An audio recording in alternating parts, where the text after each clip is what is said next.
മലയാള സിനിമയെ ഭരിക്കുന്ന ഒരു പവർ ഗ്രൂപ്പ് ശരിക്കും അതൊരു മിഥ്യയാണോ? അങ്ങനെ ഒരു സംഭവം ഉണ്ടോ? ഉണ്ട് ഉണ്ട് അതില്ലാന്ന് ഞാൻ പറയുമൊന്നുമില്ല. അതൊക്കെ ഉണ്ട്. അതിൽ പെണ്ണുങ്ങളും ഉണ്ട്, ആണുങ്ങൾ മാത്രമല്ല. നമ്മൾ ആ പട്ടം ആണുങ്ങൾക്ക് മാത്രം ചാർത്തി കൊടുക്കേണ്ട ആവശ്യമില്ല, സ്ത്രീകളും ഉണ്ട്.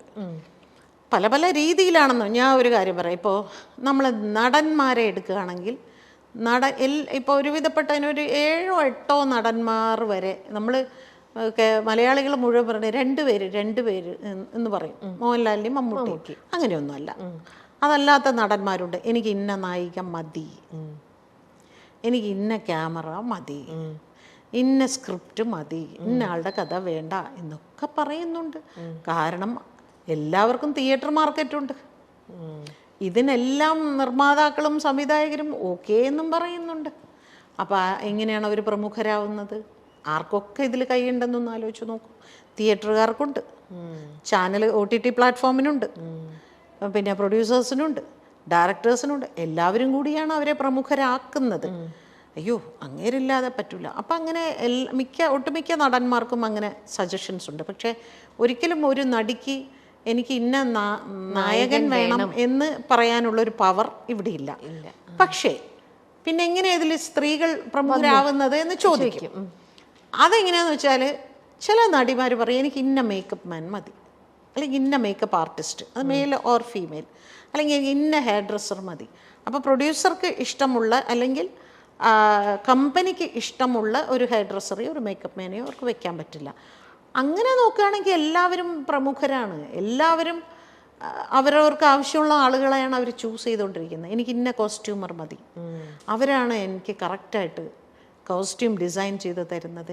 ഈ ഇന്ന ഹെയർ ഡ്രസ്സർ അവർ മനോഹരമായിട്ട് എനിക്ക് ഹെയർ സ്റ്റൈൽ ചെയ്ത് ഇവരെല്ലാവരും. അപ്പോൾ അങ്ങനെ ഒരു ആർട്ടിസ്റ്റ് ഒരു ഹെയർ സ്റ്റൈലിസ്റ്റിനെ കാസ്റ്റ് ചെയ്യുമ്പോൾ ചൂസ് ചെയ്യുമ്പോൾ അവരഭിനയിക്കുന്ന സിനിമകളിലെല്ലാം അവരായിരിക്കും.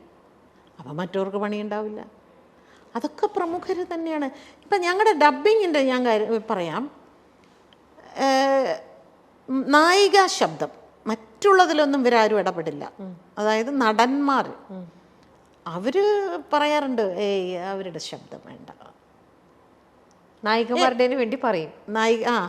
ആ നായിക പോലും ചിലപ്പോൾ അങ്ങനെ പറയാറില്ല, പക്ഷെ നടന്മാർ പറയും.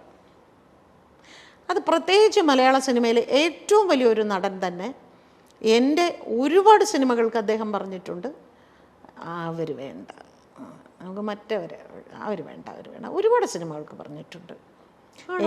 ഞാൻ പിന്നെ അതൊരു വലിയ വിഷയമാക്കാതെ ഓക്കെ അതിനെന്താ എന്ന് പറഞ്ഞ് ഞാനിവിടെ വേറെ പടം ചെയ്യാതിരിക്കുന്നുണ്ടോ, ഞാൻ വേറെ സിനിമകൾ ചെയ്യുന്നുണ്ട്, അങ്ങനെ തന്നെ ആയിക്കോട്ടെ.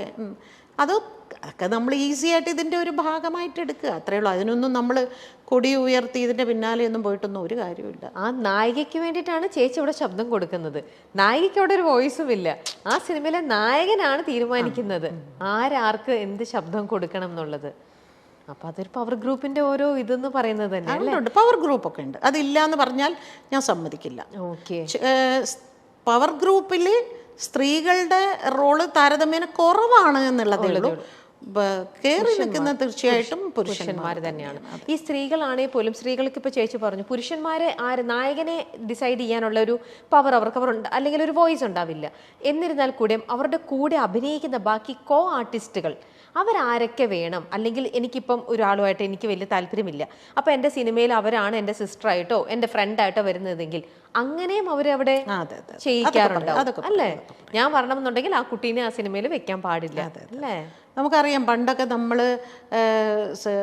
പ്രേം നസീർ സാറിൻ്റെ കാലത്തൊക്കെ നസീർ സാറ് ഷൂട്ടിംഗ് സെറ്റിൽ പോയിരിക്കുമ്പോഴാണ് ഓരോ ആർട്ടിസ്റ്റിന് ഇതിലേത് കഥാപാത്രമാണ് ചെയ്യുന്നത് എന്ന് സാറ് ചോദിക്കുമ്പോഴാണ് സാറിന് അറിയുന്നത് സാറിൻ്റെ അനിയത്തിയായിട്ട് അവരാണെന്ന്. ഇന്നങ്ങനെയല്ല. ഇന്ന് ഇവർ പറയും എൻ്റെ അനിയത്തി ആരാകണം, എൻ്റെ ചേച്ചി ആരാകണം, എൻ്റെ അമ്മ ആരാകണം, എൻ്റെ കാമുകി ആരാകണം, ഇതെല്ലാം അവർ പറയുന്നതനുസരിച്ച് തന്നെയാണ് പോകുന്നത്. പക്ഷെ അതൊന്നും ഒരു നിയമം കൊണ്ടൊന്നും അതൊന്നും മാറ്റാനൊന്നും പറ്റില്ല. പക്ഷെ അത് മലയാളത്തിൽ മാത്രമല്ലല്ലോ ഇപ്പൊ ഗ്രൂപ്പ് ഉള്ളത്. ഇവിടെ കുറവാ അല്ലേ? പുറത്തേക്കൊക്കെ ഇവിടെ കുറവാണ്. അവിടെ ഏത് തിയേറ്റർ റിലീസ് ചെയ്യണമെന്ന് വരെ അവർ തീരുമാനിക്കും.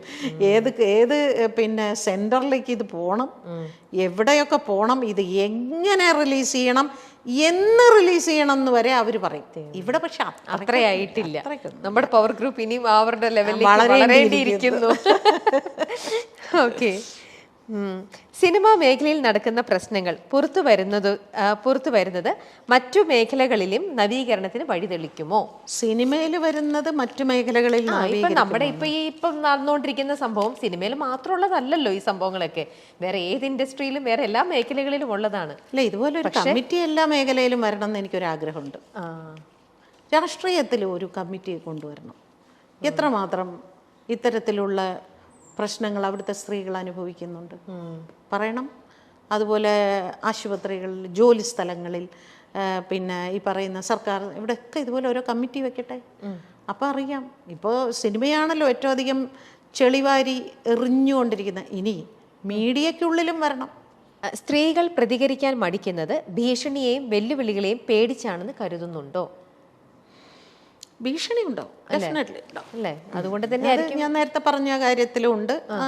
ഒരു വിരട്ടലൊക്കെ എല്ലായിടത്തും ഉണ്ടാവും. ഇപ്പോൾ ഞാനിപ്പോൾ ഇവിടെ വന്നിരുന്ന് തുറന്ന് സംസാരിക്കുന്നതിന് എനിക്ക് എൻ്റെ ജീവിതത്തിൽ ഞാൻ ആദ്യമായിട്ടാണ് ഈ ഹേമ കമ്മിറ്റി റിപ്പോർട്ട് വന്നതിന് ശേഷം എൻ്റെ പ്രതികരണങ്ങൾ കൊണ്ട് എനിക്കിപ്പോൾ നിരന്തരം ഭീഷണി ഫോൺ കോൾസ് വരുന്നുണ്ട്. ഇത്രയും കാലം എനിക്ക് ഈ അനുഭവം ഉണ്ടായിട്ടില്ല. പക്ഷേ ഇപ്പോൾ അത് IT സെല്ലിലേക്ക് അങ്ങോട്ട് കൊടുക്കുമ്പോൾ ഇവർ നോക്കിയിട്ട് വരണം, ആന്ധ്രാപ്രദേശിൽ നിന്ന് വരുന്നു, മഹാരാഷ്ട്രയിൽ നിന്ന് വരുന്നു. ഇന്നലെ രാത്രി 12 മണിക്ക് വന്നത് വെസ്റ്റ് ബംഗാളിൽ നിന്ന്. എന്ത് വിളിക്കുന്ന ചേച്ചി? വെട്ടിക്കളയും, കൊന്നുകളയും, അടിക്കും എന്നൊക്കെ പറഞ്ഞാണ് ഈ വിളിക്കുന്നത്. അവിടുന്ന് വിളിക്കുന്നവങ്ങളെല്ലാം മലയാളികൾ തന്നെ, മലയാളികളാണ് വിളിക്കുന്നത്. അതാണ് രസം. നല്ല മനോഹരമായ മലയാളത്തിൽ സംസാരിക്കുന്നു. ഇന്നലെ വിളിച്ച് എന്നെ ഭീഷണിപ്പെടുത്തിയത് നീ ഡ്രഗ് മാഫിയക്കെതിരെ ഇറങ്ങുമോടി എന്ന് ചോദിച്ചുകൊണ്ട്. പൊതുവേദിയിൽ വാക്പോരുമായി പാർവതി തിരുവൂത്തും ഭാഗ്യലക്ഷ്മിയും. WCCയുമായി ബന്ധപ്പെട്ടാണ് ഇരുവരും തമ്മിൽ വാക്ക് തർക്കമുണ്ടായത്. ഭാഗ്യലക്ഷ്മി പലപ്പോഴായി WCCക്കെതിരെ ഉന്നയിക്കുന്ന വിമർശനങ്ങൾ ഇതാദ്യമായിട്ടാണ് നേർക്കുനേർ ചർച്ചയാകുന്നത്. അത്യന്തം നാടകീയമായിരുന്നു ഇരുവരുടെയും ചോദ്യങ്ങളും ഉത്തരങ്ങളും. കേരള ലിറ്ററേച്ചർ ഫെസ്റ്റിവൽ വേദിയിൽ സ്ത്രീയും സിനിമയും എന്ന വിഷയത്തെ ആസ്പദമാക്കിയുള്ള ചർച്ചയ്ക്കിടയിലായിരുന്നു സംഭവം. സിനിമാ ലോകത്ത് സ്ത്രീകൾ അനുഭവിക്കുന്നതും നേരിട്ടതുമായ വിഷയങ്ങളും ഹേമ കമ്മിറ്റി റിപ്പോർട്ടും പരാമർശിച്ച് സംസാരിച്ച പാർവതി WCC സിനിമയിലെ സ്ത്രീകൾക്കായി തുറന്നുവെക്കുന്ന ഇടത്തെപ്പറ്റി സംസാരിച്ചു. നമുക്ക് എന്തും തുറന്നു പറയാനുള്ള ഒരു ഇടമുണ്ട്. അവിടെ ആർക്കും വന്ന് പറയാനുള്ളത് പറയാം. വിമർശിക്കാനുള്ളവർക്കും അവിടേക്ക് വരാമെന്ന് പാർവതി പറഞ്ഞു. ഇതിനു മറുപടിയായിട്ടാണ് കാണികൾക്കിടയിൽ നിന്ന് ഭാഗ്യലക്ഷ്മി സംസാരിച്ചു തുടങ്ങിയത്. WCCയോടുള്ള നിർദ്ദേശം എന്ന മട്ടിലാണ് ഭാഗ്യലക്ഷ്മി സംസാരിച്ചു തുടങ്ങിയത്. ഈ ഓർഗനൈസേഷൻ കുറച്ചുകൂടി ആളുകൾക്ക് സംരക്ഷണം കൊടുക്കുന്ന രീതിയിലാകണം. ഇരുന്ന് സംസാരിക്കാനും അവരോടൊപ്പം കുറച്ചു സമയം ചെലവഴിക്കാനുമുള്ള ഒരു സ്പേസ് നൽകാനുള്ള ഒരു ശ്രമം WCC നടത്തിയാൽ നല്ലതാണെന്ന് എനിക്ക് തോന്നുന്നു. കുറെ കൂടി ആളുകൾ നിങ്ങളിലേക്ക് വരാൻ ശ്രമിക്കും. ഞങ്ങൾ എങ്ങനെയാ മാഡം അവരുടെ അടുത്തേക്ക് പോകേണ്ടത് എന്ന് എന്നോട് സ്ത്രീകൾ ചോദിക്കാറുണ്ട്. ഡബ്ബിംഗ് ആർട്ടിസ്റ്റുകളല്ല, അവർക്ക് പരാതിയില്ല എന്ന് തന്നെ വെച്ചോളൂ. ചോദിക്കുന്നത് മറ്റൊരുപാട് ആർട്ടിസ്റ്റുകൾ, ടെക്നീഷ്യൻസ് ആയിട്ടുള്ള സ്ത്രീകൾ, അങ്ങനെ പലരും. ഞങ്ങൾ എങ്ങനെയാ മാഡം അങ്ങോട്ട് പോകേണ്ടത്, ആരുടെ അടുത്തേക്കാണ് പോകേണ്ടത് എന്ന് ചോദിക്കുന്ന ഒരു ചോദ്യം ഇവിടെ നിൽക്കുന്നുണ്ട്. അപ്പോൾ അതുകൂടി ഒന്ന് നിങ്ങൾ പരിഗണിക്കണം എന്നുകൂടിയാണ് എനിക്ക് ഇത്രയും ആളുകളുടെ മുന്നിൽ വെച്ച് നിങ്ങളോട് പറയാനുള്ളത്. ഞാൻ ഇവിടെ വെറുതെ ഇരുന്ന് കേട്ടിട്ട് പോകാം എന്ന് കരുതി തന്നെയാണ് വന്നത്. പക്ഷേ എനിക്ക് അങ്ങനെയല്ല തോന്നിയത്. എന്റെ ഭാഗത്ത് നിന്നുള്ള ഒരു സജഷൻ ഉണ്ടാകണം എന്ന് ഭാഗ്യലക്ഷ്മി പറഞ്ഞു.